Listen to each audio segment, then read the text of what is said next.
சின்ன அணிலின் பெரிய உதவிக்காட்டின் நடுவில் இருந்த சின்னு என்ற அணில் எப்போதும் ஆர்வமாக இங்குமங்கும் ஓடிக்கொண்டே இருந்தது. ஒரு நாள் காடில் பெரிய புயல் அடித்து ஒரு பெரிய யானை பள்ளத்தில் சிக்கிக் கொண்டது.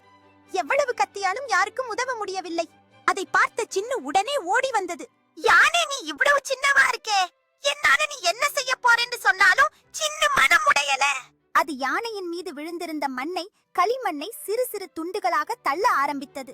அணிலின் அந்த முயற்சியை பார்த்த மான்கள், முயல்கள், பறவைகள் எல்லோரும் ஓடி வந்து சேர்ந்து உதவினர். அனைவரும் சேர்ந்து வேலை செய்ததால் யானை மெதுவாக பள்ளத்திலிருந்து வெளியில் வந்தது. யானை நன்றி கூற சின்னு சிரித்துக்கொண்டு சொன்னது, நான் சின்னவன்தான், ஆனாலும் முதல் படி நான் போட்டதாலதான் எல்லாரும் சேர்ந்து உதவினாங்க. நாடு முழுவதும் ஒரு உண்மை புரிந்தது. சிறிய முயற்சி கூட பெரிய மாற்றத்தை உருவாக்கும். இது போன்ற கதைகள் கேட்க ஜெரால்ட் சபிதா சேனல் சப்ஸ்கிரைப் பண்ணுங்க பிள்ளைகளே. உங்களுக்கு அம்மா பிடிக்குமா? அப்படின்னா சப்ஸ்கிரைப் பண்ணுங்க. அப்பா பிடிக்கும் என்றால் லைக்.